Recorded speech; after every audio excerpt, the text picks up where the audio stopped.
اب ذرا تھوڑا سا ڈیپر انالیسس کرتے ہیں یہ جو امپورٹنٹ لیجسلیشن ہوئی آج کی. اب اس کے تین پہلو ہیں جس کو ہم دیکھ سکتے ہیں. پہلا تو جو اس کے گرد سیاست ہوئی ہے.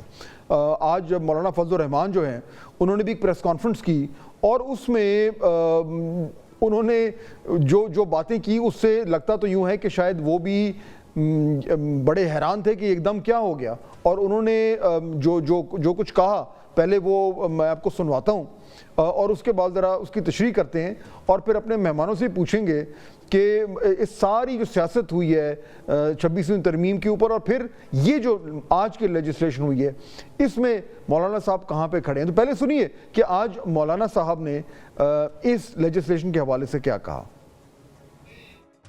ووٹ کو عزت دینے کے علمبردار آج وہ ایک ایسا ایکٹ پاس کر رہے ہیں کہ جو اپنے ہی ہاتھوں سے جمہوریت کے چہرے پر کالک ملک رہے ہیں. حکومت بیٹھے، حکومت سوچے کہ 26ویں ترمیم میں کن کن شقوں کو واپس لینے پر وہ آمادہ ہوئی. جن شقوں کو واپس لینے پر وہ آمادہ ہوئی ہے، کیا یہ آج کا ترمیمی ایکٹ یہ اس 26ویں ترمیم میں حکومت کی اپنی آمادگیوں کی نفی نہیں کر رہی؟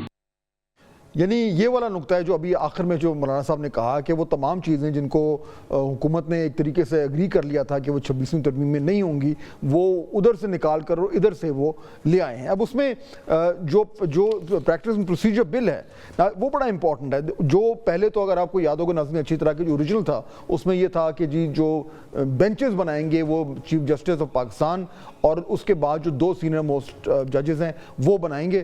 اس کے بعد کیونکہ پولیٹیکلی وہ ان کو سوٹ نہیں کر رہا تھا گورنمنٹ کو تو اس میں بعد میں چینج کیا. چیف جسٹس کو یہ ایک پاور دی گئی کہ وہ تیسرا بندہ اپنا لگا لیں. اب اس کے بعد مزید جو ہے وہ اس میں چینجز آئے کیونکہ اب آئینی بینچز بننے جا رہے ہیں.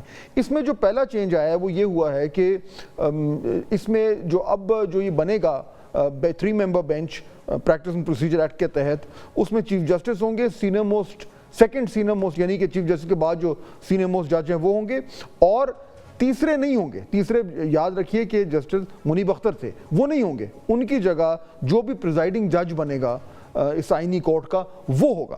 اور اگر پھر دوسرا اس میں ایک آپشن رکھا ہے کہ اگر چیف جسٹس اور جو سینئر موسٹ جج ہیں وہ اگر آئینی بینچ کا حصہ بن گئے تو پھر آئینی بینچ میں جو ان کے بعد جو سینئر موسٹ ہوگا وہ اس کا ممبر ہوگا. یعنی ایک طریقے سے جو ہے وہ جسٹس منیب اختر کا جو ہے وہ اس میں آتے نظر نہیں آ رہے. تو